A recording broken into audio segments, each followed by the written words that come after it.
Hello everyone, welcome to channel once again.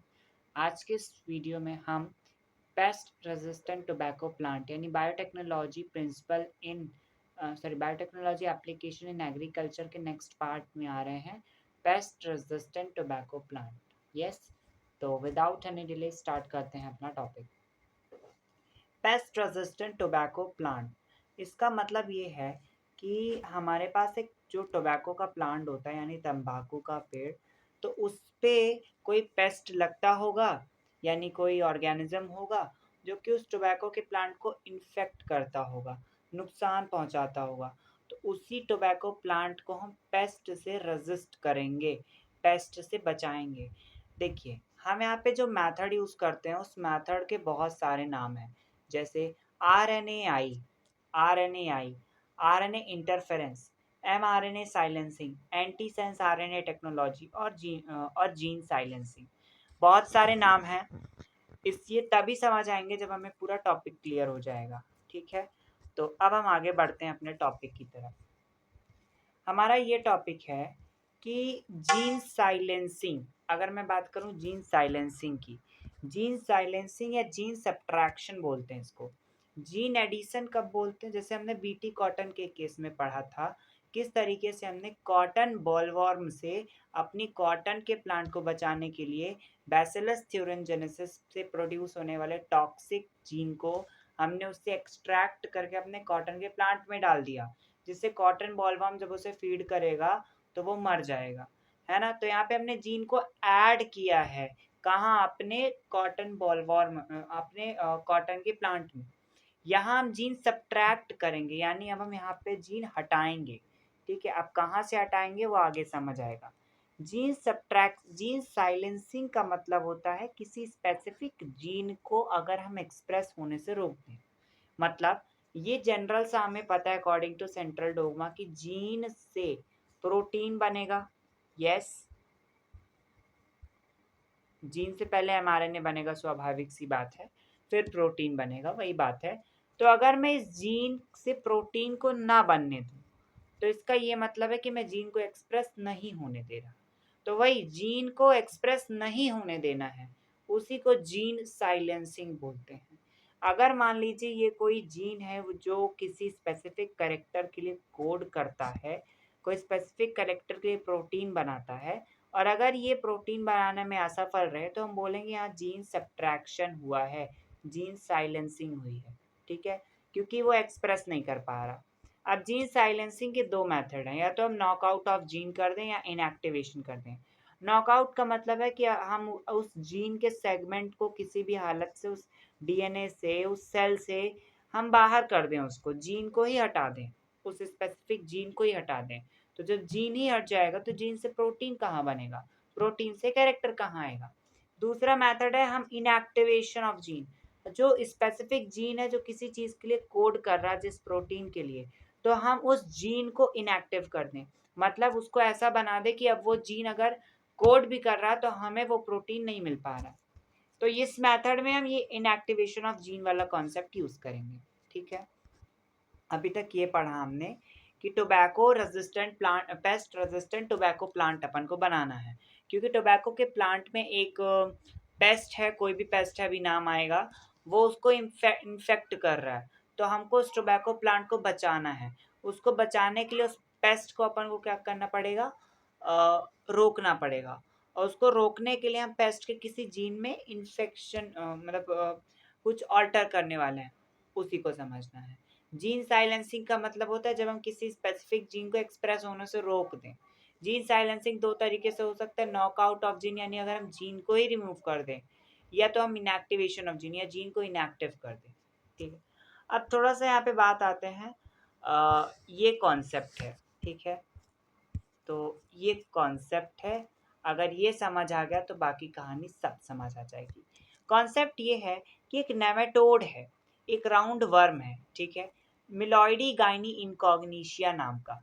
ये Aschelminthes kingdom को क्या करता है, सॉरी एस्केलमेंथिस फाइलम को ये क्या करता है, बिलोंग करता है। कौन? मिलॉइडी गाइनी इनकॉग्निशिया। ये एक नेमेटोड है, एक राउंड वर्म है, एस्केलमेंथिस है का मेंबर है, जो क्या करता है, मेलोडी गाइन इनकॉग्निशिया, ये टोबैको प्लांट की रूट में आकर के, ठीक है, ग्रो करता है, वहां पे फीड करता है और टोबैको प्लांट की रूट में इन्फेक्शन कर देता है। टोबैको प्लांट की रूट में इन्फेक्शन कर देता है, उसकी जो रूट्स हैं उसमें क्या हो जाता है, गठाने बांध देता है, नॉट लग जाता, इसको बोलते हैं रूट नॉट डिसीज, ट्यूमर हो जाता है, जिसके कारण टोबैको प्लांट की रूट खराब हो जाती है। रूट खराब हो जाएगी तो सारा मान के चलो प्लांट खराब हो गया, जिससे टोबैको प्लांट की ईल्ड क्या हो जाती है, में रिडक्शन हो जाता है, यानी टोबैको प्लांट अच्छे से टोबैको ग्रो नहीं कर पाता, मतलब टोबैको प्लांट ओवरऑल खराब हो जाए। तो यहाँ क्या हो रहा है, ये नेमेटोड बहुत दुष्ट है, ये एक राउंड वर्म है, एस्किलमेंथिस से बिलोंग करता है। ये जाता है टोबैको प्लांट की रूट में ग्रो करता है, फीड करता है और वहां पे रूट नॉट डिसीज करता है, यानी ट्यूमर बना देता है रूट में, जिससे टोबैको प्लांट की ग्रोथ रुक जाती है ना, जिससे नुकसान हमारा भी है, इकोनॉमिकली भी और टोबैको प्लांट को भी है। तो यहाँ पे हमको इस पेड़ की, टोबैको प्लांट की रूट को इस नेमेटोड से बचाना है, ठीक है। तो उसे बचाने के लिए ही हम यहाँ पे तकनीक यूज करते हैं। तो इस तरीके से टोबैको की प्लांट की ईल्ड में रिडक्शन हो जाएगा, ठीक। अब इसको रोकना है, तो इसको रोकें कैसे? तो अब इसको रोकने के लिए हमें समझना पड़ेगा अपने मॉलिक्यूलर बेसिस ऑफ इनहेरिटेंस में जो हम टॉपिक पढ़ते हैं, that is concept of central dogma, ठीक है। अब ये सेंट्रल डोगमा क्या है, ठीक है। मॉलिक्यूलर बेसिस ऑफ इनहेरिटेंस में हम पढ़ के आए हैं सेंट्रल डोगमा का कॉन्सेप्ट। जनरली क्या होता है, जनरली जनरली यही होता है कि किसी भी डीएनए से जीन बनता है। Sorry sorry sorry sorry sorry, गलत बोल दिया, वेरी सॉरी, प्लीज कमेंट नहीं करना है। किसी भी डीएनए का वो सेगमेंट जो कि प्रोटीन बनाने के काबिल है, उस सेगमेंट ऑफ डीएनए को जीन बोलते हैं, ठीक। अब डीएनए टू डबल स्टैंडर्ड है, तो बट ऑब्वियस जीन भी डबल स्टैंडर्ड होगा। एक स्ट्रैंड को बोलते हैं सेंस स्ट्रैंड, एक को बोलते हैं एंटी सेंस स्ट्रैंड, ठीक है। जब इस जीन में ट्रांसक्रिप्शन होता है तो एमआरएनए बनता है, और एमआरएनए एग्जैक्ट कॉपी बनता है किसका, सेंस स्ट्रैंड का, एग्जैक्ट कॉपी बनता है किसका, सेंस स्ट्रैंड का। फिर इस एमआरएनए में ट्रांसलेशन होता है तो प्रोटीन बनता है, और फिर जब प्रोटीन एक्सप्रेस करता है तो कैरेक्टर्स आते हैं, है ना। ये जनरल होता है। अब क्या हो रहा होगा, मेलोडी गाइनी इनकॉग्निशिया टोबैको प्लांट की रूट में ग्रो कर पा रहा है, फीड कर पा रहा है, यानी उसको रूट नॉट डिसीज कॉज कर पा रहा है। इसका मतलब मेलोडी गाइनी इनकॉग्निशिया के बॉडी में कोई ऐसा जीन प्रेजेंट होगा जो उसकी ग्रोथ करवाता है, जो जो उसको ये पावर देता है कि वो ट्यूमर कॉज करवा दे रहा है प्लांट में।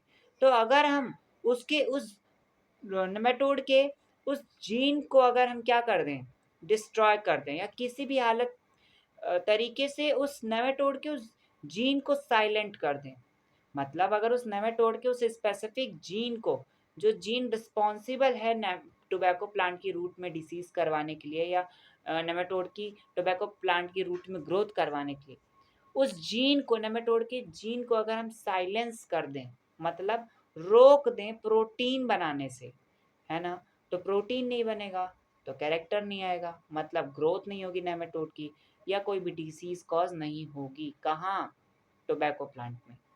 तो ये हमें कैसे करना है, डीएनए से जीन बन, डीएनए के सेगमेंट को जीन कहते हैं, जो प्रोटीन बनाता है, उसमें सेंस और एंटी सेंस स्ट्रैंड होगा, यस।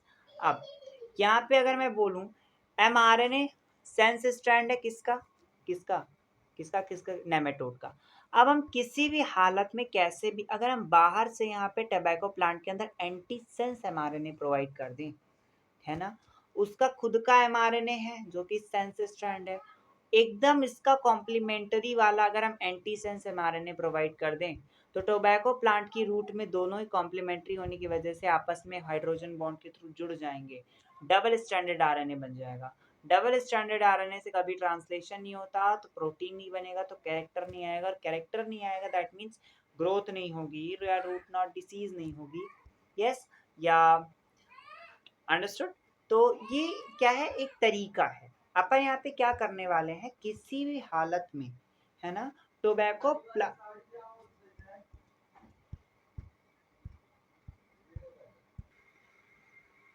तो इस तरीके से क्या होगा, इस तरीके से सेंस और एंटी सेंस स्ट्रैंड जब डबल स्ट्रैंडेड बन जाएंगे तो प्रोटीन नहीं बन ट्रांसलेशन नहीं होगा, प्रोटीन नहीं बनेगा, कैरेक्टर नहीं आएगा, है ना। अब सवाल ये आता है कि कैसे हम नेमेटोड के एमआरएनए का सेंस स्ट्रैंड का एंटी सेंस एमआरएनए हम प्रोवाइड करें टोबैको के रूट में कि दोनों कॉम्प्लीमेंट्री हो जाए और दोनों प्रोटीन ना बनाए, है ना। यहाँ पे ये क्वेश्चन अराइज होता है, तो इसको समझते हैं हम इन डिटेल। चलिए जी, तो अब हम इसके प्रोसेस को अंडरस्टैंड करते हैं। सबसे पहले हम आर्टिफिशियली लैब के अंदर, ठीक है, लेकिन आर्टिफिशियली इन लैब के अंदर हम आर्टिफिशियली नेमेटोड स्पेसिफिक जीन बनाने वाले हैं।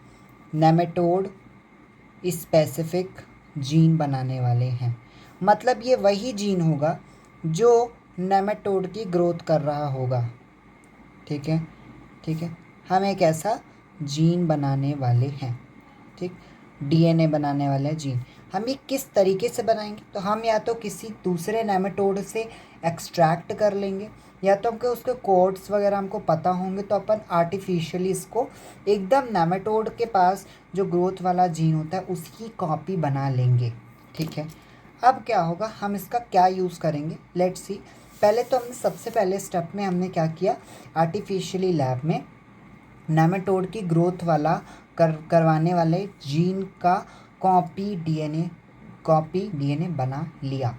अब एक्चुअली में होने क्या वाला है इसको देखते हैं। तो दिस इज़ अवर टोबैको का सेल, फॉर एग्जांपल ये टोबैको प्लांट का, ठीक है, जो टोबैको का प्लांट है, ठीक है, टोबैको प्लांट का रूट का सेल है, ठीक है। ये हमारे लिए यहाँ एज अ होस्ट काम करेगा, या जेनेटिकली मॉडिफाइड ऑर्गेनिज्म काम करेगा, या इसी को ट्रांसजेनिक भी बोल सकते हैं। होस्ट क्यों, क्योंकि इसी के अंदर हम अपना जीन ग्रो कराएंगे, ठीक है। जेनेटिकली मॉडिफाइड ऑर्गेनिज्म क्यों, क्योंकि इसी के अंदर हम ये आर्टिफिशियल जीन अभी डालने वाले हैं, ठीक है। तो ये हमारा let us suppose tobacco plant का वही रूट सेल है जिसमें नेमेटोड आकर के नुकसान पहुंचाने वाला है।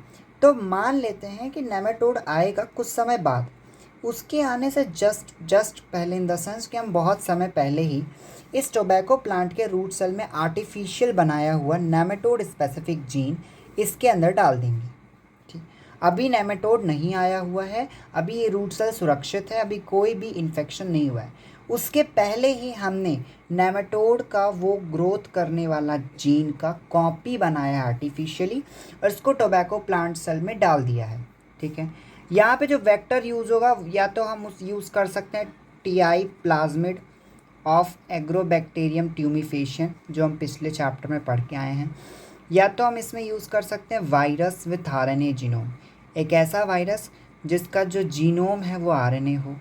तीसरा, या तो हम यहाँ पे यूज़ कर सकते हैं ट्रांसपोजोन्स एज अ वेक्टर। ट्रांसपोजोन्स क्या होते हैं, मोबाइल जेनेटिक एलिमेंट्स होते हैं, मोबाइल जेनेटिक एलिमेंट्स होते हैं। मतलब या तो हम as a vector TI plasmid को यूज़ कर सकते हैं, या तो हम एज वेक्टर ऐसे वायरस को यूज़ कर सकते हैं जिसका जीनोमिक आरएनए है, या तो हम ट्रांसपोजोन्स को यूज़ कर सकते हैं। तो हमने क्या किया, आर्टिफिशियली नेमेटोड स्पेसिफिक जीन को बनाया, उसको इस टोबैको प्लांट सेल के अंदर डाल दिया बिफोर इन्फेक्शन। अभी ये प्लांट नॉर्मल था।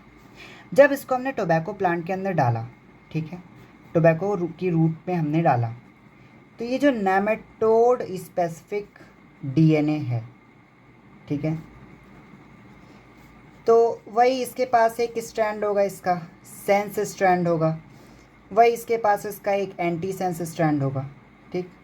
अब इसको इस तरीके से बनाया गया है लैब में कि जब इससे ट्रांसक्रिप्शन होगा तो जो आरएनए बनेगा वो भी डबल स्ट्रैंडेड आरएनए बनेगा। कैसा आरएनए बनेगा, डबल स्ट्रैंडेड आरएनए। जनरली जो आरएनए बनता है वो सिंगल स्ट्रैंडेड आरएनए बनता है, यानी सिर्फ सेंस स्ट्रैंड की कॉपी बन जाती है।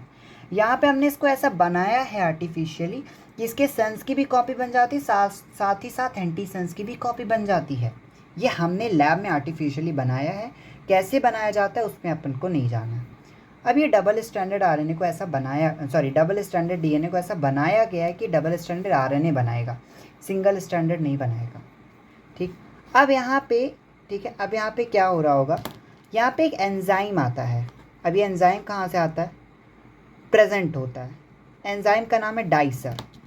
ये एंजाइम आता है डाइसर, ये इसी को बोला जाता है राइबोन्यूक्लियेज 1। ठीक, ये डाइसर क्या करता है, इस डबल स्ट्रैंडेड आरएनए को सिंगल स्ट्रैंडेड आरएनए में कन्वर्ट करता है। कैसे, ये इसके पीसेस कर देता है, इसके न्यूक्लियोटाइड्स को अलग अलग कर देता है। ये डाइसर क्या करेगा, इस डबल स्ट्रैंडेड आरएनए को पीसेस में तोड़ देगा, सिंगल स्ट्रैंडेड स्मॉल इंटरफरिंग आरएनए बन गया, मतलब टूट गया आरएनए पूरी तरीके से, इसके दोनों स्ट्रैंड सेंस और एंटीसेंस दोनों टूट गए। फिर यहाँ पे एक दूसरा एंजाइम काम करता है, स्प्लाइसर, ये भी वहाँ प्रेजेंट होगा। स्प्लाइसर को राइबोन्यूक्लियस 2 बोला जाता है। ठीक, राइबोन्यूक्लियस 2 बोला जाता है। ये क्या करेगा, ये bind with single stranded RNA, ये जो स्प्लाइसर है ये इसके साथ बाइंड करेगा and digest single stranded RNA, और single stranded RNA, not single strand, digest sense RNA, sense strand of single strand RNA. मतलब ये जो एंजाइम स्प्लाइसर है वो इस सिंगल स्ट्रैंड आरएनए के साथ बाइंड होगा और बाइंड करके इसके सेंस स्ट्रैंड को खा जाएगा, ख़त्म कर देगा, डाइजेस्ट कर देगा। मतलब कुछ ऐसा, मान लेते हैं ये स्प्लाइसर के मॉलिक्यूल्स हैं। ठीक, यहाँ पे ये ऐसे ऐसे ऐसे बाइंड है, एंटी सेंस और सेंस से, ठीक, बाइंड है, और बाइंड होने के बाद ये सेंस स्ट्रैंड को ख़त्म कर देगा, जिसके कारण अब ये जो स्प्लाइसर है इसमें सिर्फ एंटी सेंस बचा हुआ है। ये इसका काम होता है, स्प्लाइसर सेंस स्ट्रैंड को डाइजेस्ट कर देता है, ये फंक्शन ही होता है इसका, इसमें अपन को नहीं जाना ऐसा क्यों हो रहा। अब ये कहानी हो गई। अब ऐसे ये मॉलिक्यूल्स ऐसे पड़े हुए हैं, ठीक है। इस स्ट्रक्चर को बोलते हैं आरएनए इंड्यूसिंग साइलेंसिंग कॉम्प्लेक्स, इस पे अपन को नहीं जाना है, बस बता दिया कि जो स्ट्रक्चर्स हैं इनको बोलते हैं आरएनए इंड्यूसिंग साइलेंसिंग कॉम्प्लेक्स, क्योंकि यहाँ पे जो आरएनए बचा वो एंटीसेंस है और वो कैसा है, साइलेंस्ड है। क्यों? क्योंकि उसका सेंस स्ट्रैंड तो ख़त्म हो चुका, और जो आरएनए बनता है, प्रोटीन बनता है, वो सेंस स्ट्रैंड का कॉपी तो बनता है। चलिए अब यहाँ पे मान लेते हैं एक्चुअली में नेमेटोड अप्रोच करेगा, ठीक। जब एक्चुअल में नेमेटोड अप्रोच करेगा तो उसका डीएनए होगा जिससे एमआरएनए बन रहा होगा, उस एमआरएनए से उसका क्या बन रहा होगा, एमआरएनए बन रहा होगा, और एमआरएनए क्या होगा, सेंस स्ट्रैंड होगा। यस, नेमेटोड का सेंस स्ट्रैंड का एमआरएनए बना होगा। यस, अब ये एमआरएनए क्या करेगा, बाइंड करेगा, किसके साथ, इस एंटीसेंस के साथ, ठीक। तो ये जो मॉलिक्यूल्स थे ये एंटीसेंस थे, है ना। अब इसके साथ इसका ये कौन सा स्ट्रैंड, सेंस स्ट्रैंड, क्योंकि इसका तो डीएनए जब इसके अंदर, मतलब जो नेमेटोड इसके अंदर अप्रोच करेगा तो जब इसकी ग्रोथ होगी तो इसके ग्रोथ के लिए तो उसका डीएनए का सेंस स्ट्रैंड से ही एमआरएनए बनना है। तो इसका सेंस स्ट्रैंड और यहाँ पे प्रेजेंट एंटीसेंस दोनों कॉम्प्लीमेंट्री हैं, क्योंकि हमने आर्टिफिशियली बनाया ही ऐसा है नेमेटोड का जीन जो कि एक्चुअल नेमेटोड से सिमिलर होता है। तो हमारा बनाया हुआ एंटीसेंस और इस जब ये अप्रोच करेगा, इसको फीड करेगा, तो इसका जो जेनेटिक मटेरियल सेंस स्ट्रैंड है ये दोनों कॉम्प्लीमेंट्री होंगे। कॉम्प्लीमेंट्री होंगे तो सेंस एंटीसेंस से जुड़ जाएगा। अब ये तो स्प्लाइसर है, स्प्लाइसर तो सेंस स्ट्रैंड को ख़त्म कर देता है, सेंस को डाइजेस्ट कर देता है, तो ये यहाँ पे इसको भी डाइजेस्ट कर देगा, जिसके कारण फिर से ये एंटीसेंस के साथ स्प्लाइसर बैठ जाएगा। अब दोबारा फिर नेमेटोड आएगा, फिर उसका एमआरएनए का सेंस स्ट्रैंड आएगा, वो इसके कॉम्प्लीमेंट्री होगा, फिर से सेंस स्ट्रैंड को स्प्लाइसर ख़त्म कर देगा, है ना। और जैसे ये जब ख़त्म करेगा तो ये सेंस स्ट्रैंड को जब डाइजेस्ट कर लेगा तो कोई प्रोटीन ही नहीं बनेगा ना, कोई प्रोटीन नहीं बनेगा। क्यों कोई प्रोटीन नहीं बनेगा? क्योंकि सेंस स्ट्रैंड ही ख़त्म हो गया, और सेंस स्ट्रैंड ही तो प्रोटीन बनाता है जिससे उसकी ग्रोथ हो रही थी। तो जब उसकी ग्रोथ ही नहीं होगी तो फिर वो रूट नॉट डिसीज़ कैसे करेगा? तो क्या किया हमने, we have make artificially nematode specific gene, एकदम कॉपी जीन बनाया आर्टिफिशियली लैब में, जो कि उसकी ग्रोथ करवाता था।